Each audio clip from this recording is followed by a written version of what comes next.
The Wednesday Week! Hello there, ladies and gentlemen, and a very warm welcome to the Wednesday Week, the Sheffield Wednesday podcast. I'm Lord Hillsborough, and with me on the line today, first of all, we have Mr. Eddie. Hello there, Eddie. Hey, Lord H, how you doing, mate? Oh, not too bad, old boy, not too bad at all. Thank you very much. I just want to check before we move on. Are we definitely recording? I just worry about this. I know it could never happen to this podcast because we're amazing and professional, but I got very scared a second ago that just maybe we wouldn't be recording it and all of this wonderfulness would be lost to the listening world. I know I'm paranoid. 10 seconds? Was that 10 seconds? What 10 seconds in the sweepstake? What a ridiculous notion. How very dare you. Mr. Fudge, is that you on the other end of the line as well, old boy? Yeah, can you hear me? Can you hear me all right? Are we recording? Yeah? Let me know. And I don't know if you've noticed, ladies and gents, but there is one rather quiet member of the team today. Beaste, hey there, old boy. Hello, fellas. Oh. Is that Beaste or is that Mel B from Bow Selection? You'll have to excuse me. I'm losing my voice. I'm full of cold. But, you know, I'm a brave little soldier. Crab face. And just to make sure, just to give you all a little bit of comfort, I will record this for us this week because I know what you lot are like. I wouldn't let you down. As I'm sure you've noticed, ladies and gents, we were missing last week, and I mean, we did record a wonderful, wonderful episode, by far the greatest episode that we've ever done. Show that again. Unfortunately, I was having some slight computer trouble, so I, in my capacity, I asked Beaste if he would record the episode over there at Beaste Towers, and he dutifully did so. And we did the full hour, well, it's slightly over an hour's episode, and it was all marvellous, and we all thoroughly patted ourselves on the back afterwards, and we all went off to our respective little corners, and then we had a little email, didn't we, Eddie? Was it approximately 80 seconds after we all put the phone down, I think? Just an email. It wasn't a long email. I'll put it into perspective. It had one word, and it was a 4-letter word. And at that point, I went to bed in tears. So, yeah, excellent. And what can I tell you, right? I put the front spool on, and I put the second spool on. I got them both turning at the same time. Unfortunately, I pressed record, but you have to press record and play at the same time. It just didn't work. Do you know what I blame for that? Do you know what I blame for that? Who do you blame for that? Millwall caused this. That's what it is. Millwall caused this. There it goes. So, yes, ladies and gents, we apologise profusely for our absence last week. Of course, Beaste isn't very well this week with all the shouting that he's done, and I'm sure he's putting it on to make us feel sorry for him, so we don't rib him quite as much. But we shall persevere nonetheless. So, chaps, on with Pop, let's talk about some football, shall we? That's what we're here for. And it's not been a fantastically good time. I mean, we have already covered the previous games, of course, although you'll never know how wonderful or not. I'll put it this way: if we'd had it recording, we absolutely set the world to rights. You know, we were so good in the failed recording last week that we would have actually got the points back from the FA, and we'd have been sat quite happily in the playoffs by now. But let's be right: the podcast world is missing the most vital part of that recording that never happened, and that was the bit about my nipples in Brighton. Oh, God, yeah. Yeah, I think you need to recap that story for your People will never know how good my nipples are.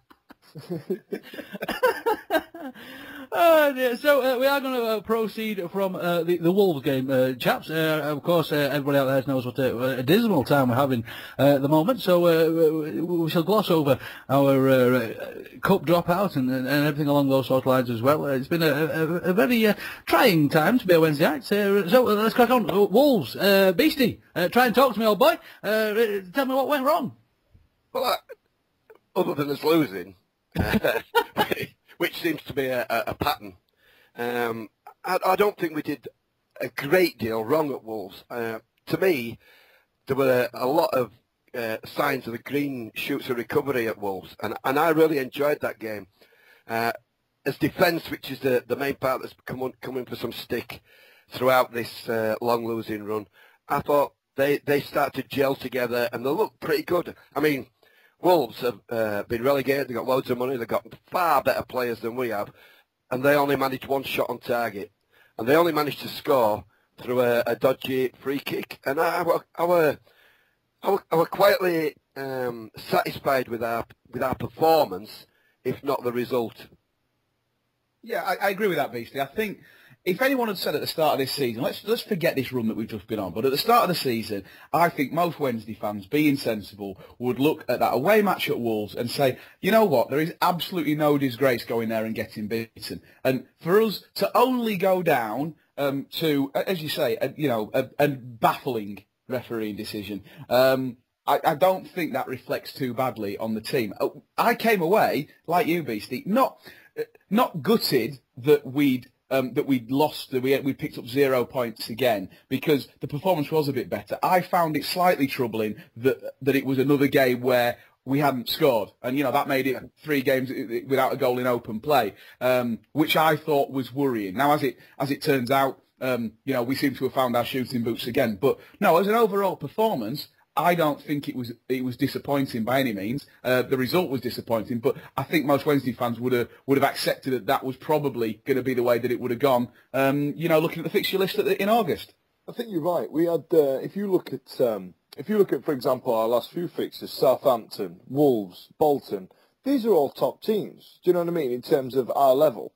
So, all right, we managed to get one in the back of the goal, in the back of the net against Bolton, and like you say, I think a 1-0 loss against a team that's just come down, it's not the end of the world. Do you know what I mean? And I think the general consensus on Twitter, for example, from the fans, was very much one of keep the faith, believe, it'll come soon. Do you know what I mean? And I think it was our much maligned match commentator, Mr. Steve Beastie, to keep it telling us. I think he promised us on Saturday that we'd take something away from Burnley.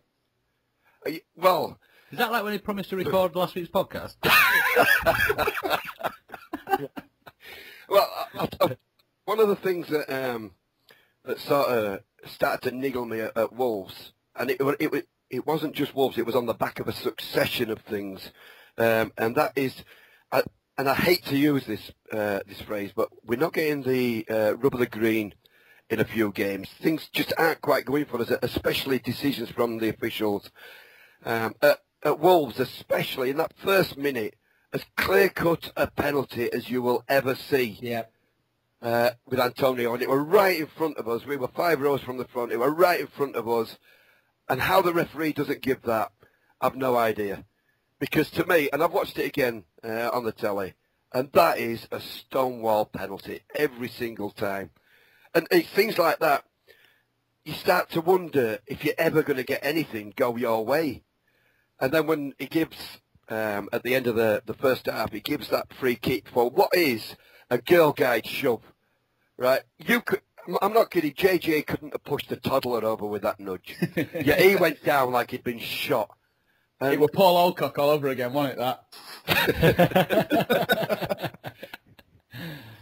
It was just dreadful. And I don't think those sort of things are helping us.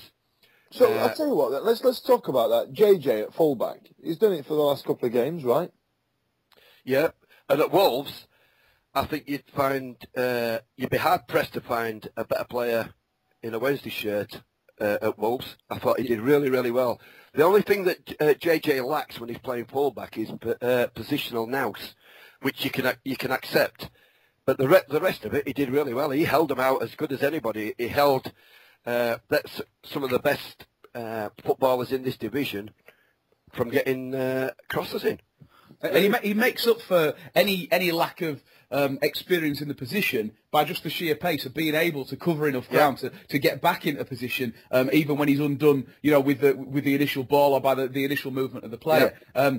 It's not an ideal situation because obviously by putting JJ there, you're taking away from JJ's arsenal of armaments going forward. So, do we want this to continue? Well, no, not unless we've got a better plan for how to replace JJ as an attacking threat. But hey, I'll tell you what, if he's come in and said, if he'd never played for us before and he'd come in as a fullback, then there's some pretty good performances he's put in. He's put in some shifts. Yeah, that's a good point about us getting forward as well, Eddie, because the only thing that was a letdown in that game was us as an attacking force, like you mentioned previously. We never after that initial flurry, that initial 20 minutes, well, we never really tested the keeper, but we did attack pretty well. But we never looked like scoring. As bad as Wolves were at getting a shot on target, we only had one as well, and that was a little bit disappointing, I suppose. Well, what do you have that down to, Beaste? Do you feel that we don't have the shape going forward that he's providing the service for the front two, or do you put that blame squarely on the strikers for either not being in the right place, not being alive to it enough, just being out of form and out of fitness? Yeah, I think there's a lot of factors involved in it, but the biggest one is a lack of confidence. You can see at Wolves, it was screaming at you. We had a situation, I forget exactly who it was now, but we got right deep into the box, and the goal was there for somebody to hit it, and it might have been Pecknick. Instead of hitting it, he decided to cross it inside the box. It's just a lack of confidence. Don't get me wrong, Pecknick seems to lack in confidence when he's in the box all the time. He did it last night, but we need to take some of them shots. Somebody needs to stand up and say, I'm prepared to take these shots. If it misses, then fine, I've missed, but at least I've had a shot. At least I've had the balls to have a shot. I've been banging this drum for weeks, and I still keep saying it every week. I still think we miss Chris Lyons as a connection between the midfield and the forwards. There seems to be this, like I've said before, when we had McCabe and Semedo in the centre of the park. There just seems to be these 8 people at the back in front of the goalkeeper, and then about 40 yards, and then either Bothroyd or Medine or whoever's up front just stood there. There's no connection between the midfield and the strikers, and there's only so much Bothroyd could do when all he's getting is big lump balls straight up to the big 6'7" lad up front. Do you know what I mean? Yeah, it's going to be interesting to see actually when when Lyons is back and fully fit. I can't imagine a scenario where Chris Lyons doesn't get a game, pretty much as soon as he's fit. Simply because the same thing about Semedo, though, boy. Well, no, true, but Semedo's had running the team from the very start, hasn't he? This season certainly. So I would think that Chris Lyons is going to get his chance. The question remains, I don't want to come over all Nick Montgomery or Nick Montgomery's mum, but the fact remains that this is now the highest league that Chris Lyons has ever played in. So he's got to prove that he can hack it at this level, just like any of the others. But certainly, if there is an area where we look to have struggled right through the season, even when we were picking up good points at the start, it is in that engine room of the team. So I would imagine that Chris Lyons will get his chance as soon as he's fully fit, and then it's up to him to show what he can do. But we certainly do need that classy water carrier role. I'm not talking about being a terrier and winning the ball, but as soon as the ball is won, he becomes the fulcrum of the team, and he plays, the balls that aren't Hollywood balls, but the very, very simple ball that unlocks the real talent that we've got out on the flanks and through the middle. So he'll get his chance. Don't worry about it. Go on. So I was just going to say, just on that point of if JJ's playing fullback, I meant to bring this up earlier. If JJ's playing fullback, we were concerned about going forward, that sort of thing. Has anybody else bought FIFA 13? Now, I tried JJ at fullback, and I'm not lying to you, it didn't go well. And going forward, you don't need to look further than Danny Mayer. According to that game, he is sex on a stick, that man. He can't help but run for fun. So there's my tip. If JJ's playing fullback, get Danny Mayer down. But we're only one step from obscure players from Yugoslavia in Championship Manager, aren't we, at this point? But I actually forgot we'd signed him. I actually forgot we owned him. Danny Mayer, are you on about Danny Mayer? Yeah. Yeah, well, when he came on at Wolves, I thought he did pretty well. It was only a very small cameo role that he played, but he picked the ball up straight away and ran with it like he didn't have a care in the world, like he was born to do that. And what I saw of him in that brief glimpse, I thought he looked pretty good. According to my Preston North End fans, and I know one. He was telling me that Danny Mayer is a bit of a destructive influence in the dressing room. But then again, coming from that Preston team with that clown in charge, it seems that every player is a destructive influence in the changing room. Him and his what's his bloody name? Him with the text messages. I've actually just forgotten. Ah, we know the chap, boy. We know the chap. Yeah, text message guy at Preston. That's his name now. It's a text message guy. Yeah, text message guy. There's a little tip for you if you're on FIFA 13, be text message guy. Yeah, text message guy. It's a cheat, and you can unlock everybody. You fire everybody all at once. But no, chaps. I mean, again, it's a very, very. I must be honest, chaps. I mean, I tend to be the fountain of hope. My glass is always half full, but I'm getting ever so slightly worried. Down the bottom of the table. I mean, if it wasn't for Brighton sticking one against Ipswich, we'd be in the bottom three at the time of recording. We'd have to say, of course, the game was played last night, and again, it did make me a little bit more hopeful, chaps. I mean, behind 3 times, came back 3 times. Chaps had to be fighting a little bit more.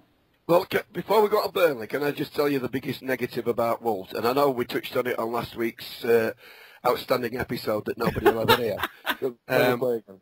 But the biggest negative by far at that Wolves game were the Wednesday fans in their treatment of Jay Bothroyd.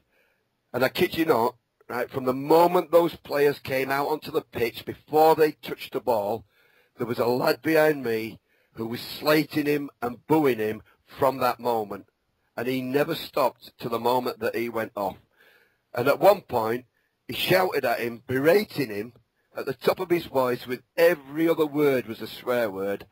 And he was berating him for not running and getting the ball on the opposite side of the pitch.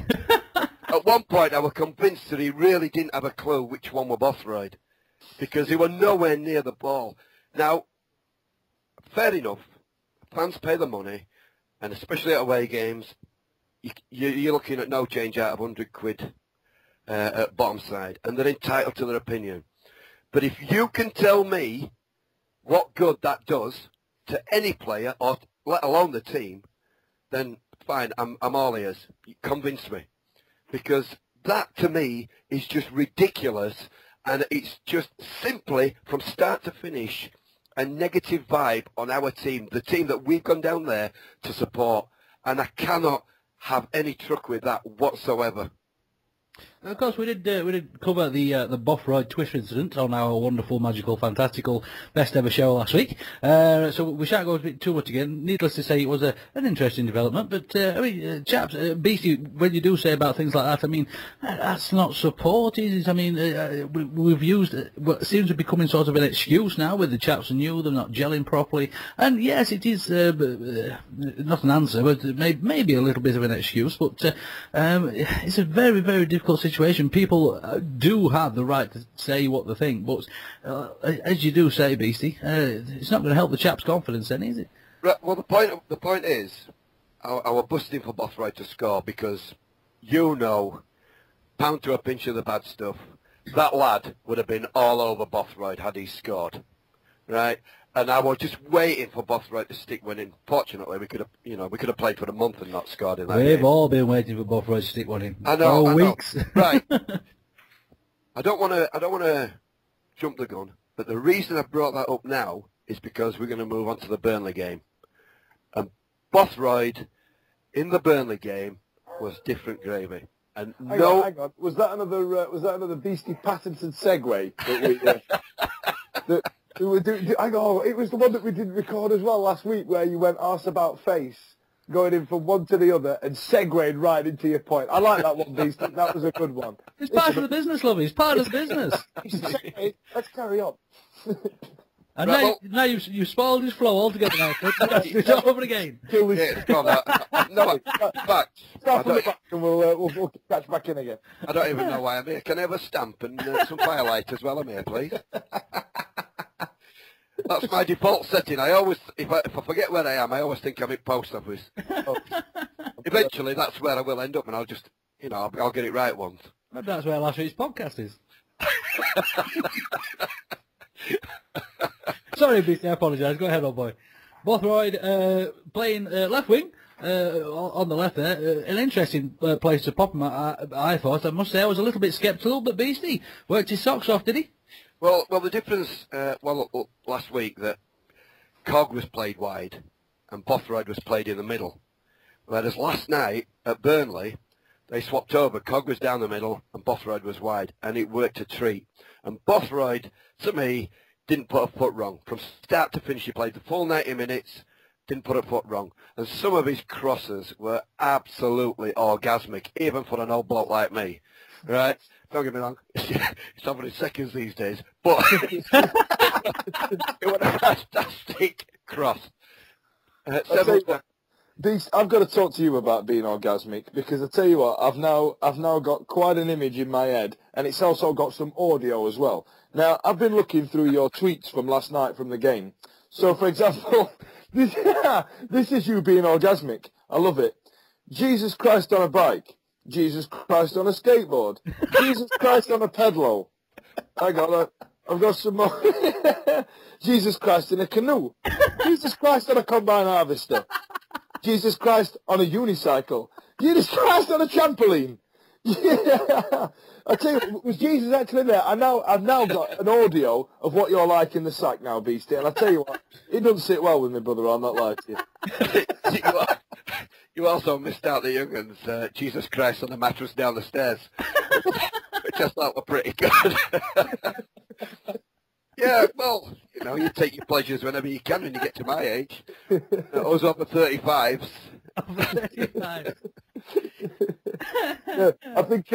I mean, to be honest, Beastie, I give you a bit of teasing on a match day, and your tweets are nothing short of entertaining, if not misspelled nonsense 24/7. But I love it. Actually, I missed a podcast when we referenced your new phone and its autocorrect facility. No. Yeah, that was last week, wasn't it, as well?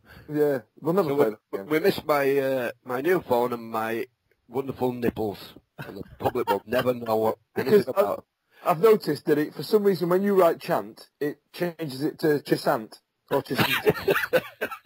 To be fair, that's one of the better ones, isn't it? Yeah, that's one of the better ones. Right. Well, we're on about my phone, right? and you young lads know all about these new fandangled mod things. Yeah, we know how to do gadgets. We can record stuff and everything. Right. You tell me, when I put the word incredible in, you tell me why my phone changes that to uncorrectable. Right? Where does my phone get the word uncorrectable, but it doesn't understand incredible? Right, because that to me... need to spoil the flow here, chaps, but was this on the podcast that was lost, or was this on the podcast that actually recorded? Because I can remember giggling back to this one, so I think, chaps, we've covered this ground. I tell you what, so not only do we not record our fresh thought, Right, hang on a minute. I'm old, right? I'm allowed to do this, right? Never stand for some firelighters, please, and a copy of last podcast.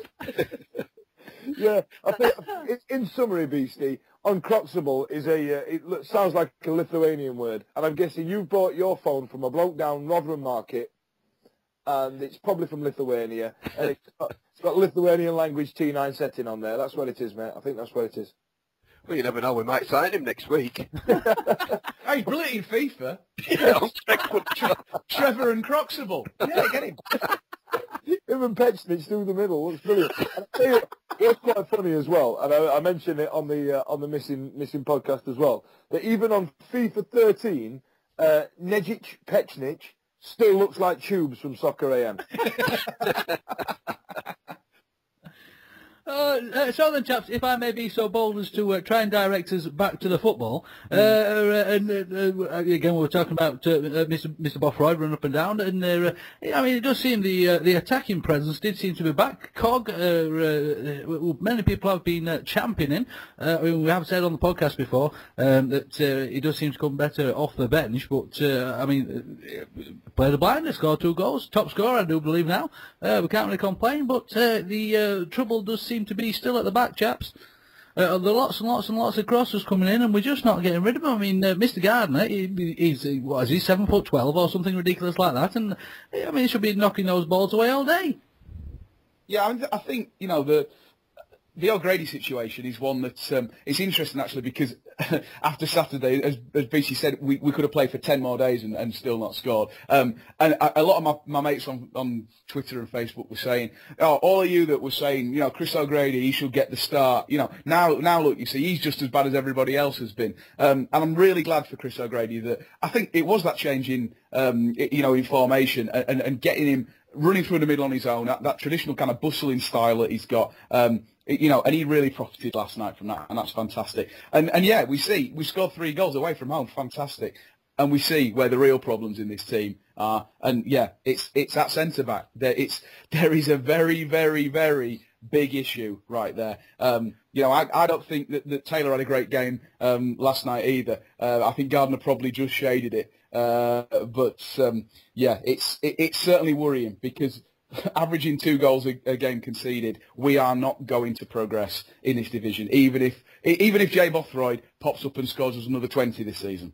Well, let's not rule out Lord H's favourite bloke at the back, Kirkers in goal, right? Because for me, he can't be free from blame in these as well. And going by, we were stood right behind the goal. And the tunnel at Burnley comes out right at the side of the goal. So we had a great view for this sort of stuff. At half time, Kirkland was sent out early, and he wasn't happy. He looked for all the world as though he'd had a flea in his ear, and had been told he should have had more say in them than first 2 goals. And I agree with that. Without looking back at him, I'm convinced that he could have at least come out and punched one of them. Sorry. Is that Chris Kirkland? Yeah, no, he's apologising now. Yeah, no, he said that about my mum and all. No, I'll going to call you back anyway. See you a bit. Sorry about that, lads. My apologies. Right. You know, we do that joke every week and it never gets old. Can I think they're doing it on purpose, just ringing us up while we're recording. Can I have a stamp, some violators?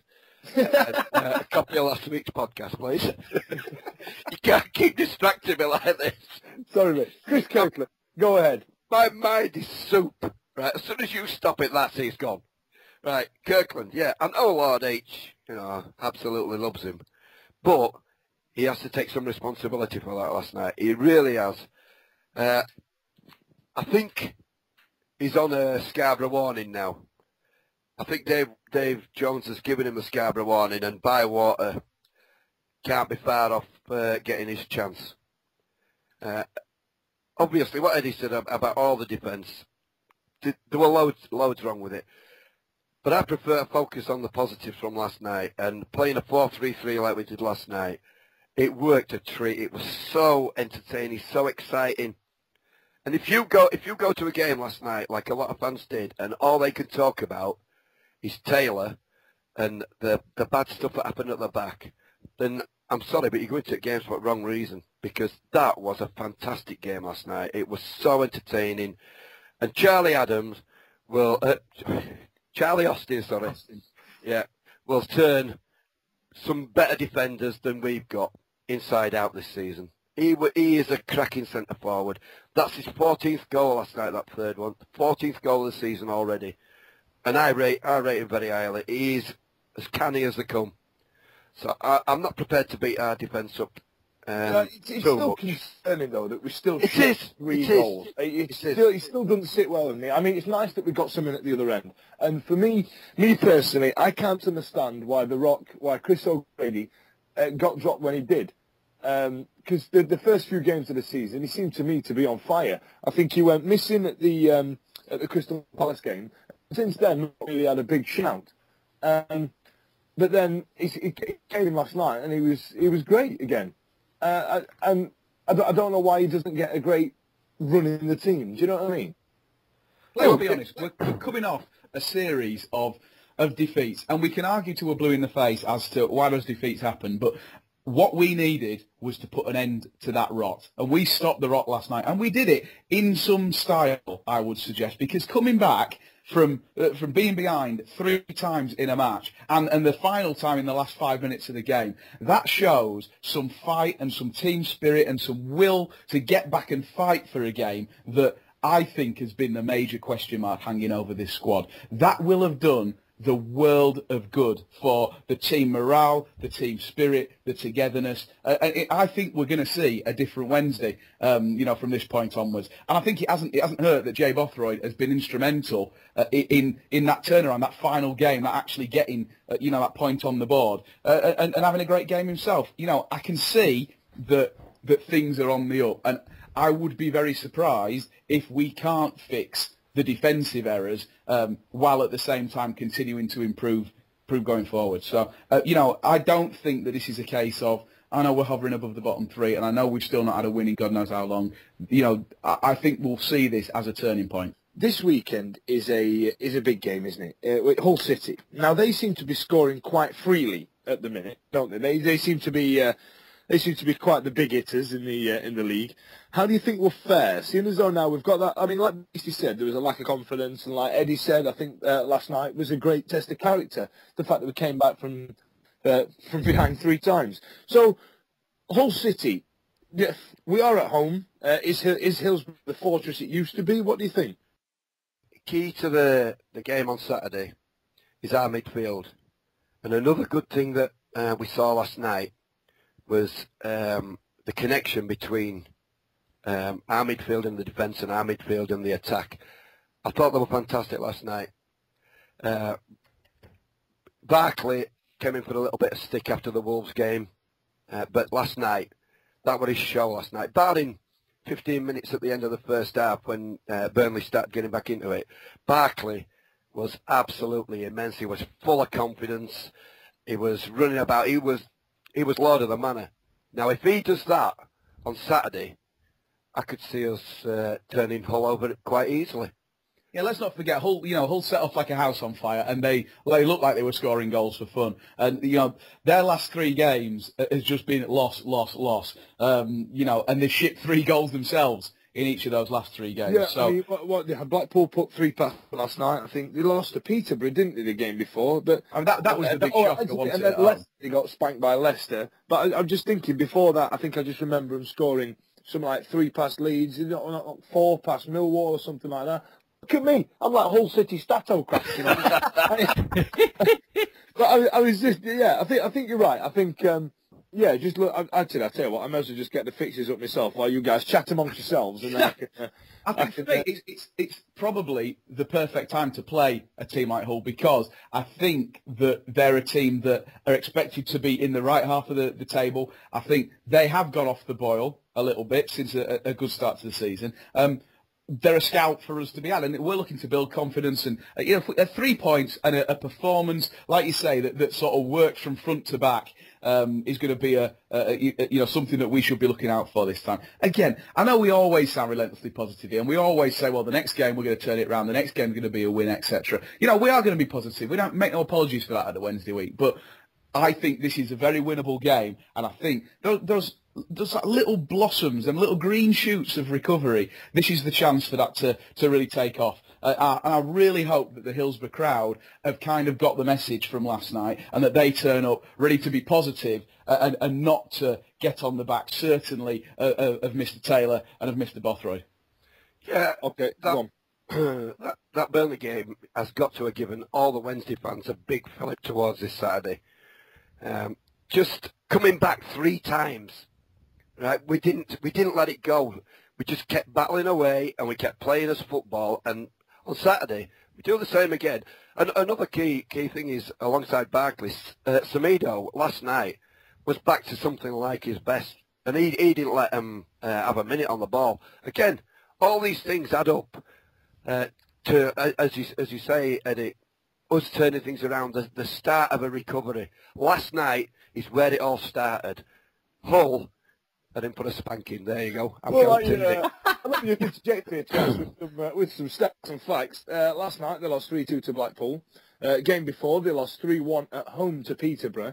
They got spanked 3-1 at Leicester.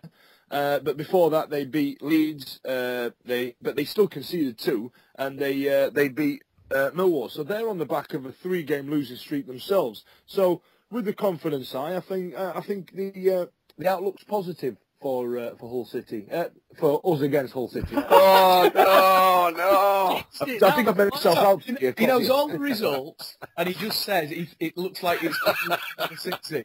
There's not. He's sure there's nothing that you want to tell us. Listen, I was at the Bristol City Hull City playoff final. Say no more. Well, And the best bit about that day is that bear in mind you've got two teams who I mean, bear in mind, come on, we must have done this in League One, even when we first went down to the Championship, when other teams are going, oh, we've got Sheffield Wednesday. I am still from the thinking of, oh, the bloody hell, a Hull City. You know what I mean? I know exactly what you mean, Robert. Exactly. Portsmouth went up to the Premiership. Oh, the bloody hell, the Portsmouth. Do you know what I mean?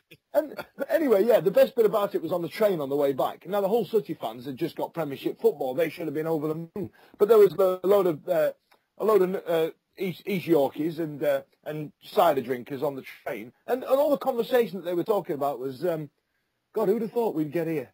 Who'd have thought... Whereas, if that was us, we'd have been going, yeah, damn right, we're in the bloody Premiership and all. Yeah. Do you know what I mean? Not really, no, because if it had been me, I'd have said, how the hell did I get here? Hull. What are you in here? At Wembley 2008. Also, as well, Hull City, they've had, he looks like Meddlesome Ratbag from Viz, but Jimmy...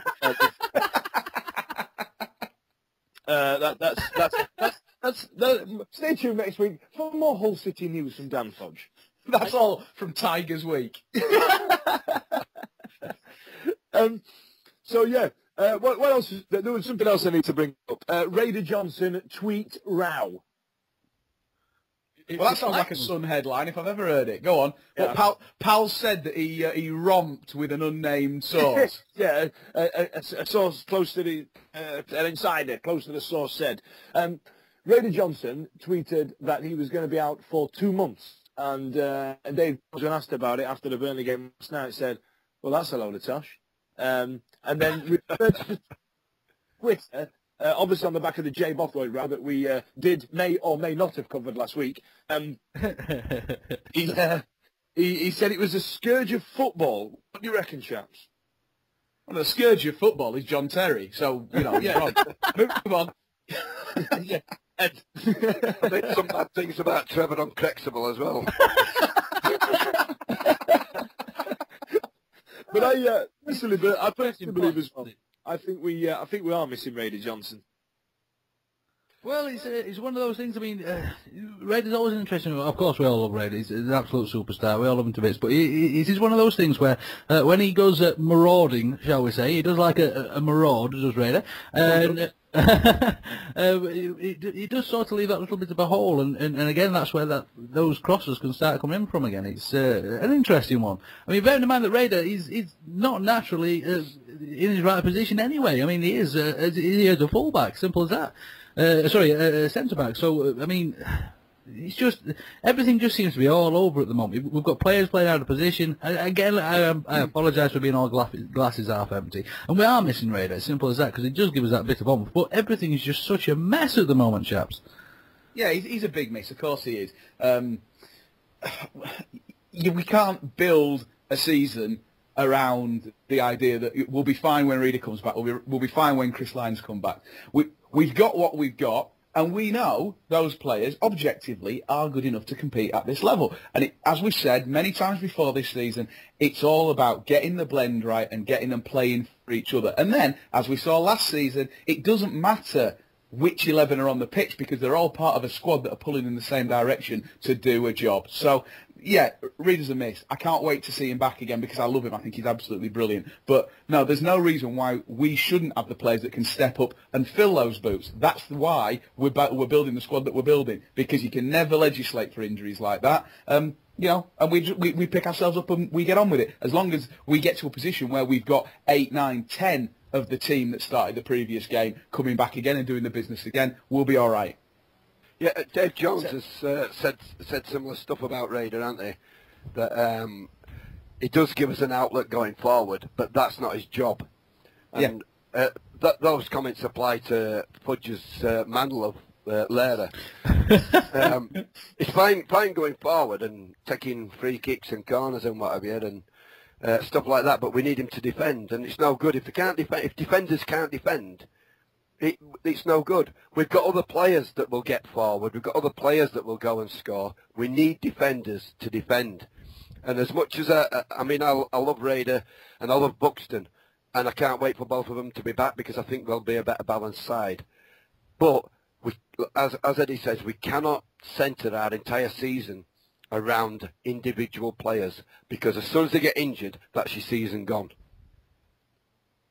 I completely agree with that. I think what we should do is a what's hot and what's not chart this week. You know, like you're getting Heat magazine off me.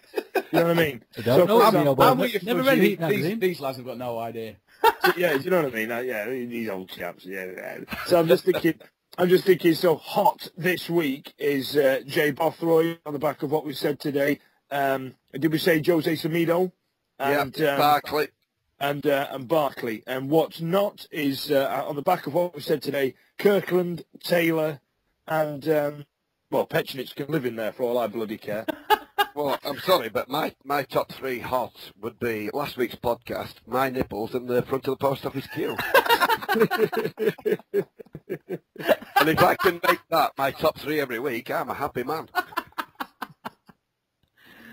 So then, chaps, it's, I think that's just about the football wrapped up. There's just one other thing to say. Final goal last night, Mr. Antonio. Bloody hell, chaps. 25-yard strike, absolutely amazing goal. Beaste, what was it like to be there? I mean, talk us through it. I mean, did it look like, I've not actually seen the goal yet. I've heard it 1,000 times. Was it something expected? Could you see him winding up, or did he just tonk it? I've got to tell you, at that point, the Burnley fans were going mental, and they were really giving us some heavy stick. We were losing 3-2 within the last few minutes, and they are really giving it large. And we were on his knees. Medine puts that ball through for Antonio, and it was absolutely fantastic. And he looked, he gave us a little pep, did Medine, when he came on. And he looked a much more composed player. I know we only saw him for a few minutes, but he looked very composed. And it wasn't the only ball that he put through, but that ball he put through for Antonio, it was just begging to be levered. And when Antonio met it perfectly, he let fly at that, and did he leather it? It was like cartoon land. You saw the net on the other side bulge out 20 foot. And it was 20 foot, 20 of your English feet. Right? I kid you not. Right? And we stood there and we all went, well, he's put that wide. And it took us a couple of seconds to realise that he put it in. And that was it. We all went mental. And I must admit, I didn't remain composed. And I did turn to our Burnley friends to the left of us. And I may have made a few gestures. In fact, I didn't stop making gestures until the final whistle. I did notice that the tweeting stopped at that point. Actually, well, yeah, it wasn't very grown up. It wasn't big. It wasn't clever, but it was damn chuffing funny. And I enjoyed every minute of it. It was a fantastic goal. I haven't seen it again yet, but I can't wait to see it again on the telly or on Wednesday World. It was just a fantastic moment, and it was no less than we deserved. No less than we deserved, because it was a great all-round performance. I've got to pick you up on something though, Beastie. This one, it was one of these tweets, mate. That it was made at 22:06, so about half an hour after the end of the game, and it said, "With a little bit more luck, composure, thought, both up front and at the back, who knows?" And that just to me says that's a new team. Yeah, if we get luck, composure, thought, right, up front and the back, bloody hell, that's not just a tweak, that's an overall. That is covering your back from all angles. I think what that actually means is that Beastie wants to see Mr. Morrison back again. Yeah, don't we all, really? Let's be right here, don't we all? Let's be honest. No. Right. I've got to explain that, right? I was tweeting.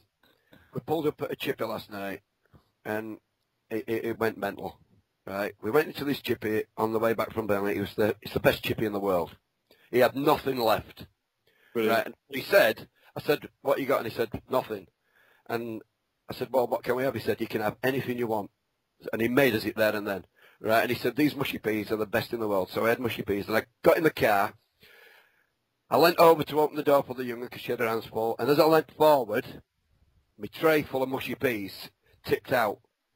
So it tipped out onto her seat. Like you do, you panic. I tipped back.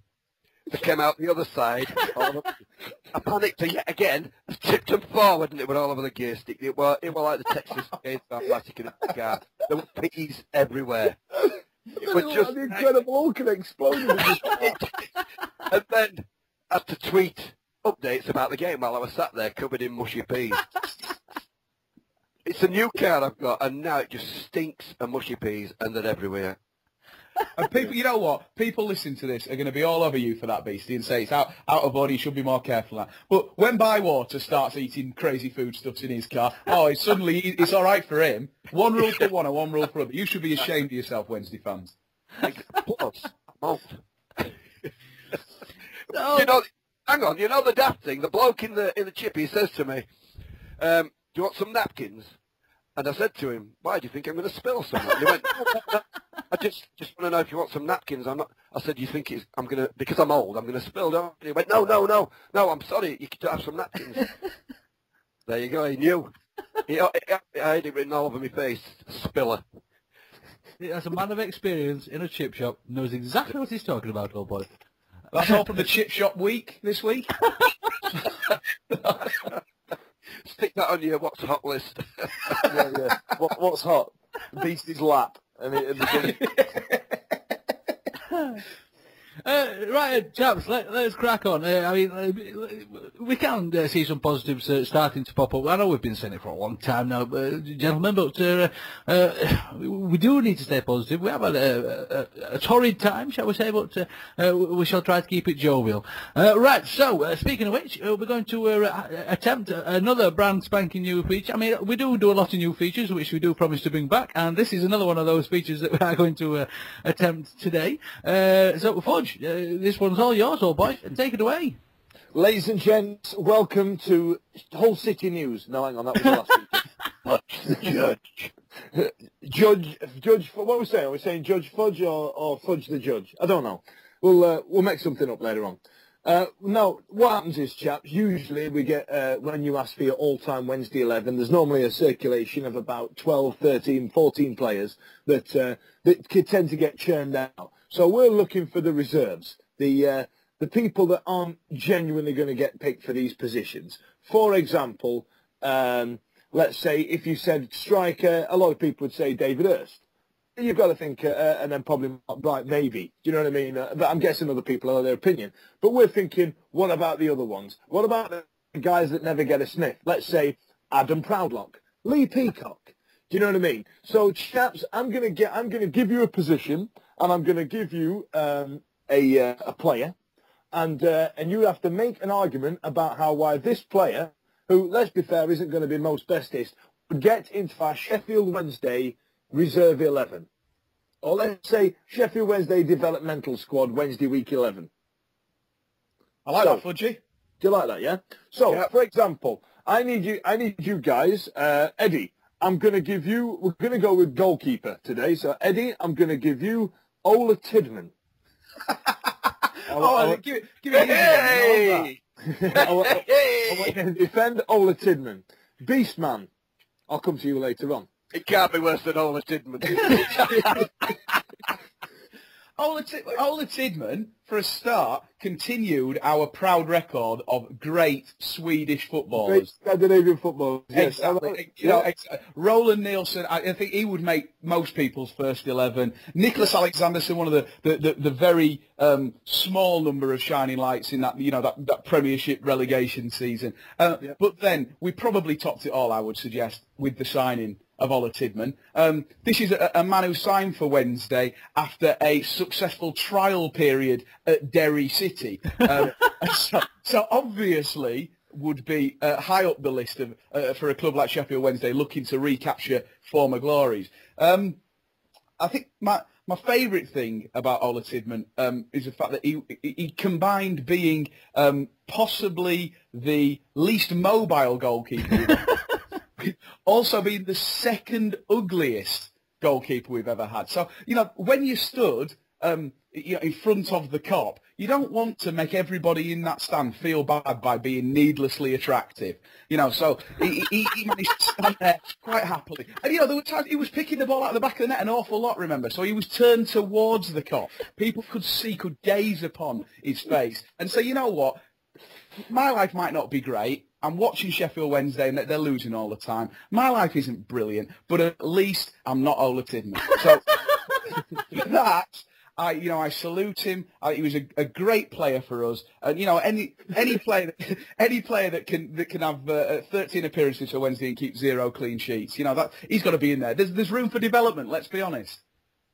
Brilliant. Well, so the reason that Ola Tidman should make it into our developmental squad Wednesday week 11 is because it made you feel good about yourself. There are very few human beings actually that make me think, you know what, I'd look at it in a certain light, but Tidman did it for me, so I thank him for that. Beastie, I'm going to give you Billy Bob Teeth himself, Chris Adamson. Oh, thanks. That's the easiest one at lot. How can you not defend Chris Adamson? Right, you look at his, for a start, he's the pin-up of all pin-ups. Right, I've still got him on my wall. Right, I know that I bang on about Clinton, and another couple of my favourites that you may not know about is Dion Burton and Stevie Hard. Right, I love them three, but above everything, Chris Adamson has always been my number one. Right, how can you not like a bloke? This is Sheffield Wednesday. Paul Sturrock brought him to Sheffield Wednesday after he played at the heights of Solihull Borough, St Patrick's Athletic, and Hillsborough Town. Right? Forget Rodri and Barcelona. We are shopping at IK Braga and Mansfield Town. Right? If you played at that level, then the only place you can go is Sheffield Wednesday. And let's bear in mind he also played in a Steel City derby. Admittedly, he lost his place after that Steel City derby, but he played in that Steel City derby. And for me, right, he is the reason that the Blades didn't score double figures. He was, by far, my personal man of the match. And I won't hear a bad word against him. The teeth thing, right, some people have got it, some people haven't. He's got it, right? To me, I hope you weren't going to badmouth him then. No, I was just going to say the fact he can open beer bottles on his on his overbite. Right? And you say that like it's a negative. No, mate, he'd be happy to have a round. Do you know what Exactly. I mean? You've gone down Club Wow, just near, if that's still open, and you're walking down there, you smuggled in some beer, and you're thinking, Christ, my cigarette lighter don't get these bottles off. How am I going to open these beers? Chris, come here, cock. Do you know what I mean? Yeah, and I've heard some embarrassing stories about him going to the races and Willie Carson mounting him and riding him around parade ring, right? But that's not Chris's fault, right? Chris is the number one, right? I want all the Wednesday fans, I want you three there, right? You need to realise Chris Adamson is a genuine Sheffield Wednesday hero. Thank you, Beastie. So, Chris Adamson, because of his rich history and usefulness in beer bottle overbite opening, rich history such as St Patrick's Athletic, we get Solihull. Don't forget Solihull Motors as well, yeah. He did actually make an appearance for Solihull Borough, but keeping his powder dry, wasn't he? Okay. All right then, Lord H. I was going to give you Chris Stringer, but there's not really much to talk about with Chris Stringer. He got bad knees and retired early. So, Lord H, it's your turn. I'm going to give you Chris Turner, management extraordinaire, Hartlepool monkey hanging hero. Chris Turner, go. Whoa, hang on a minute. I thought we were doing the reserve 11. Chris Turner should be part of the 11. Simple. I don't understand, chaps. Chris Turner, and I'm being deadly serious when I say this, and I want to have no jovialness about Chris Turner whatsoever, is my hero. Simple as that. My boyhood hero. Chris Turner's spiky hair was my hairdo when I was 10 years old because of Chris Turner. I will not have this at all. Chris Turner is actually a Wednesday legend. You can keep your Gary Megsons. You can keep it. Chris Turner, born in Sheffield, first of all. Strike number one. Strike number two, Wednesdayite. Absolute through and through Wednesdayite. Still now, to this day, Wednesdayite. 3, twice played for Sheffield Wednesday. Twice. Twice. Is that it? Twice? No. 2 spells, should I say. 2 spells for Sheffield Wednesday. That might make a little bit more sense. I mean, chaps... Did he play in the derbies like Chris Adamson, though? Is he a derby legend like Chris Adamson? Okay, chaps, you name me Sheffield Wednesday's most famous game in the last 20 years. Crystal Palace against us, where Chris Adamson kept a clean sheet. When we lost 5-2 against Derby when Kevin Pressman came out of the area. No, Matt Clark came out of the area and Kevin Pressman had already gone off. Andy Booth went in goal. Oh, chaps, you're struggling. My word, how can you possibly call yourself Wednesdays? Run Lowes Cup final. Who played in the net? Chris Turner. And I've said it 1,000 times, and I bash on about it repeatedly. Chris Turner saved that game for us. It's as simple as that. The save that he made from McClare, it is on the beginning of this podcast. Chris Turner was the winning part of that entire game. You can talk about your dink, and you can talk about your John Sheridan, you can talk about this, that, and the other, but the thing that really saved that game for us was Chris Turner. Now, admittedly, he didn't do a terribly good job when he came back to be Wednesday manager. But, I mean, who can blame the chap? We weren't in the best financial situation. He had £500,000 to spend, and we didn't spend it. Everybody on a free transfer. Did he not get rid of half the team? Maybe didn't spend it every single wisely. There's no way on earth that you're telling me that Chris Turner is better than Chris Adamson. No way on earth. I just can't accept it. Right? Had Chris Adamson been available for that cup final, I'm telling you now, he would have been the poster boy for many a generation. All right. Order in the court. I'm going to make a ruling on this one. One more, but I've got 3 more points to make. But just about Chris Turner. 1, 1978 to 1979 football PFA Player of the Year for goalkeepers. 1991, 1992, again, PFA Team of the Year, Chris Turner's there. Okay, 1978, Sheffield Wednesday Player of the Year, absolutely spot on for you.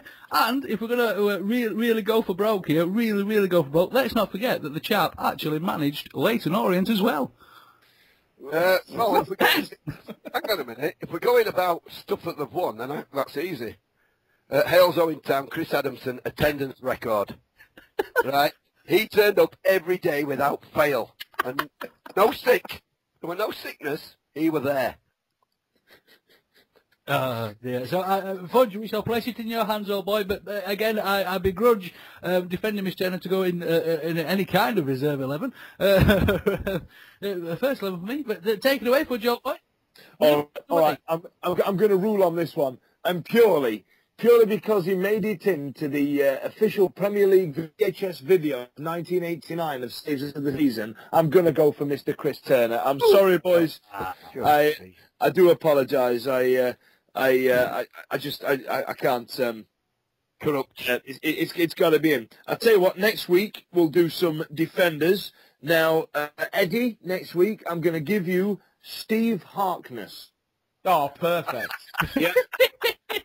Yep. Lord H, I'm going to give you Derek Geary. Derek Geary. Yep. And Beaste, you're going to get our Argentinian under-23 superstar, Juan Cobian. Okay. So I'd like some defence on those guys for me next week. That was Judge Fudge. Absolutely marvellous, Fudge. And please, if you have any kind of defence for those chaps as well, please do email us in, and we shall include it in our deliberations as well. Okay, then, chaps. So, as we said, we know we're having a bit of a torrid time of it at the moment, Wednesday. But I tell you what could sort all this out, boys. Not Chris Lyons, not Raider coming back. One thing can sort this out properly without... Ola Tidman.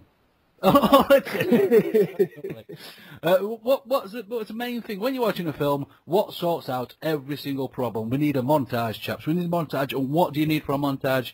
You need a montage song to really get things going. So here it is, chap. This week's Pull Down Your Chance is a Wednesday week original. No more karaoke just for the moment, until next week probably. But here we go with the original Sheffield Wednesday montage song, Your Wednesday for Sure.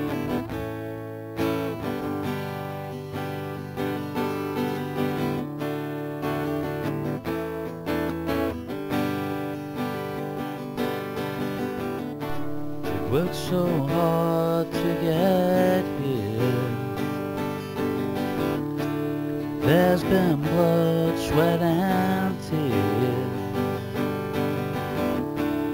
Now it's time for you to show. Now it's time to show the sleeping giant has awoke. But you gotta push harder, got to think faster, got to show you wanted more. You gotta keep on working when your body's hurting and you've never been so tired before.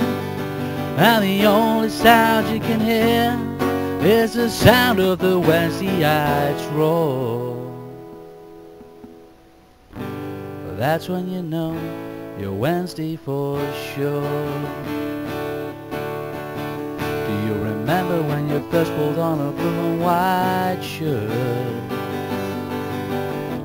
You remember the pride that you felt. Now's the time for you to prove. Now's the time to prove that you're Wednesday through and through.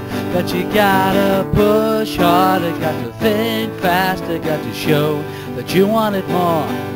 You gotta keep on working when your body's hurting and you've never been so tired before. And the only sound you can hear is the sound of the Wednesdayites roar. Well, that's when you know. That's when you know.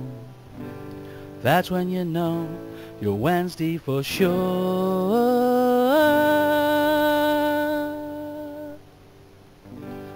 That's when you know you're Wednesday for sure.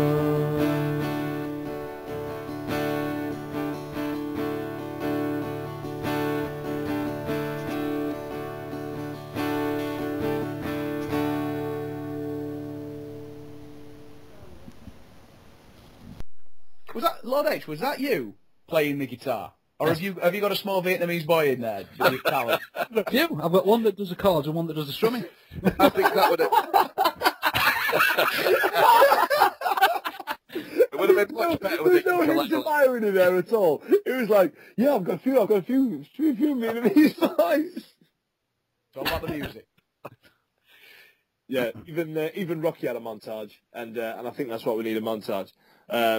I think the lads should have that on in the changing room before they go out, and I think they should play it as they walk out onto the field as well. Can you not write one with a ukulele in the background, please, so that we can have a 1950s montage? Everything's made better by something in the 1950s, so if you can do that, I'll be eternally grateful. You know what, I racked my brains to try and think of times where Wednesday have been featured in montages and things, and the only one that really springs to mind was, do you remember the season review video from 1991-92?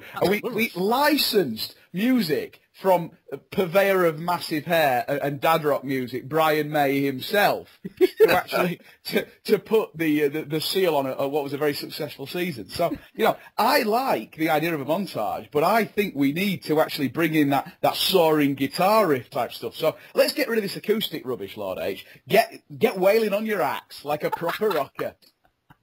I should do my very best, though, boy. I should do my very best. So, chaps, of course, as always, if you do have any ideas, and we're still yet to have some, so I don't know why I bother asking, but please do, if you do have any ideas for Pull Down Your Chance, do feel free to email us, and we shall do our very best to produce yours, make you famous. Simple as that. Absolutely. So then, gentlemen, is that it for the Wednesday week today? Has anybody got any Wednesday news or anything else they'd like to finish off with? Yeah, I've just tweeted Tubes from Soccer AM saying he looks like Neji Pechnich. He's not got back to me. I'll keep you posted on how that pans out. Oh, it's like an EastEnders at the moment where we do. Find out next week. Actually, I met him. He comes into when I DJ on a Monday night. He comes in. He must live near Guildford somewhere. And yeah, I'm gonna have my photo took with him. I think that's what I'm gonna do. And I'm gonna get him a T-shirt with Pechnich written on the back or something, just written on in biro or something. It'd be hilarious. Stay tuned for that. There was also a photo out there on Twitter. Now, it did take me some remembrance, this one, chaps, but did you chaps have you touched Friends back in the 90s? Of course. Certainly did. Can you remember Phoebe's gay eye-standing husband? Yes. Yes. Pechnich looked like number one. Like Pechnich. He does as well, yeah. It's sharp. It's the same chap. It's an absolute. But go ahead and Google. If we did have show notes, we would put them in there for you to see, but we don't, so we won't. So please go ahead and Google Phoebe's gay eye-dancing husband and Pechnich. Put them side by side. It's amazing, absolutely amazing. Right then. So Beastie, anything else from the old boy? Not that I can think of. Oh, crab paste! No, Beastie, where can people get out of you, old boy? You can get hold of me at owlsalive.com or on Twitter at Beaste_. Thank you very much, old boy. Mr. Fudge, where can people see your hilarity? Get me on Twitter at Fudge and Dave. It's a right laugh. And any old boy, where can people get hold of you? Well, I'm on Twitter too, at Sausage Arms. But just before we go, if people don't get us on Twitter and engage with us, it's actually a good idea to do so, because the star power that we have at the Wednesday week is such that our own Fudgy, I know he likes to play this down, he was stood in a nondescript club corridor with two legends of the music business this week. Where else, who else, whatever other podcast you listen to, it's highly unlikely that they can say that they rub shoulders on a daily basis with Abs and Scott from Boy Band 5. I tell you what, Fudgy, slam dunk the funk, Yeah. you got it going on. Yeah, that's what happens. I'm also close personal friends with Jimmy off 911 and Bradley from S Club.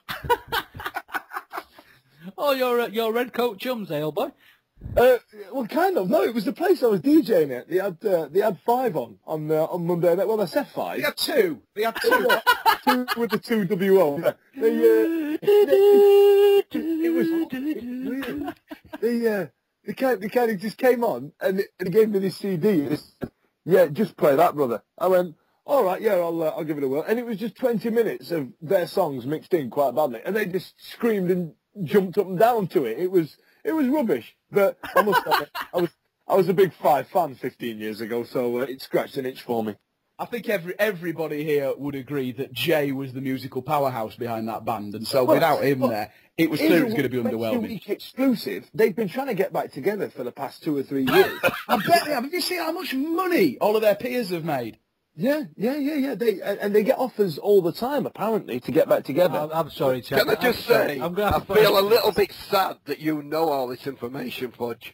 Listen, And I'm sorry, but your man cred has gone way down with me. You just outed me as gay for Miguel Lara. I don't think I can win a point for that. Didn't hear you complaining. Again, 90 centre part in haircut. I'm all about the 90s. I didn't grow up out of 2000 when we got relegated. That's why I refused to admit it. We were good at the 90s. But apparently 5 won't get back together because Jay's not bothered. Apparently he's not interested in working in the business. There's an exclusive for you. Sign it off, Rich. I can talk all day about 5. Started shaking my head.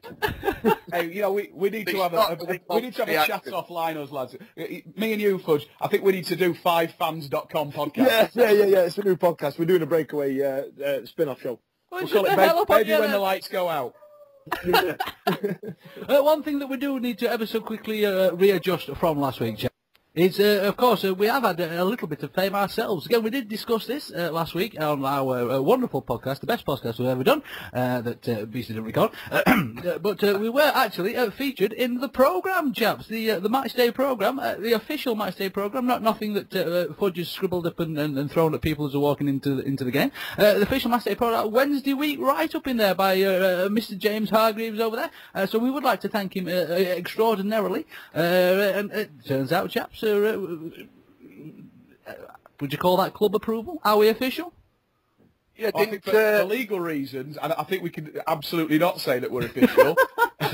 We'll get shut down. It was a question rather than a statement. Yeah, but certainly some very, very kind words, and I think the viewing figures, now probably up in the millions as a result of James Hargreaves' clear vindication of us as a team. So no, thank you to James. In all seriousness, it all comes from the same place, doesn't it? The passion that we have for this club. That's why we do it, and we enjoy having a laugh at the same time, which must be pretty much like what it's like working in the club on a day-to-day basis. Oh, it must be hilarious over there at the moment. Yeah, he's done a great job at club as James, hasn't he? With the PR and getting the fans on board and making a connection between the club and the fans. I can't praise him enough. I think it was Fudge last week who was slagging him off on that podcast that we never made, and I can't be doing with it. It was ridiculous. Something Out about of order, wasn't it, that? All that stuff about him looking like Richard O'Brien and all the bald jokes. It was too much for me. I switched off at that point. I don't know what you're on about. I've just been listening to the podcast. No, we do appreciate it, thoroughly. Thank you ever so much, Mr. Hargreaves. Of course, if you don't want to see James over there on Twitter, go pop over to DJ1. Of course, he outnumbers every single one of us for followers, so he should be sending them our way. But nonetheless, thank you ever so much, James. It has been a pleasure. Right, and so, let's just, of course, if you do want to get hold of me over there on Twitter, which James didn't do properly once he tweeted the news out, because my Twitter address is not Lord_H, it's L0, as in the number, RD_H, and so Lord H is actually some chap in America that tried to pass his driving test last September sometime, and we never heard the result, so screw you. And please do pop over there on Twitter and follow us. Of course, if you do want to get hold of the show, you can contact us in the usual ways over there at Twitter, at TWWcast over there on Twitter. Do email us with anything that you'd like to add in. If you'd like to join in on Judge Fudge and defend any of those players that Fudge mentioned earlier, please do email us there, and that's at twwpodcast@gmail.com. And of course, we're over there on YouTube and on Facebook as well. We've had Mr. Patrick Jones from the New York Owls has been fiddling with our Facebook and our YouTube channel as well, so it makes it easy to find. So again, if you go over there to Facebook.com/The Wednesday Week, that's where you can find us over there, and our YouTube should be much easier to find now as well, where you can see all the Pull Down Your Chance videos. And again, Beaste, your Rodri song, he's absolutely flying through the roof over there. He's becoming somewhat of an internet sensation, so we'll have to get you on the other end of the mic very, very soon. Right then, chaps, it's time for us to bid farewell to the listeners, so please, chaps, please give us a goodbye. Goodbye, everybody. Thank you ever so much for listening, ladies and gents. It's been an absolute pleasure as always, and we shall see you, hopefully, very, very soon. Right, press record.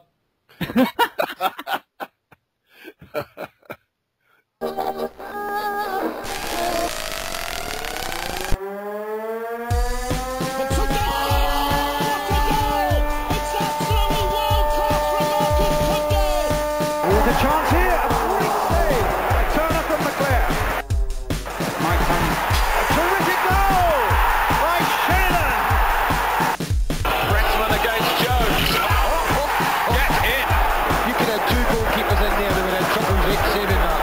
The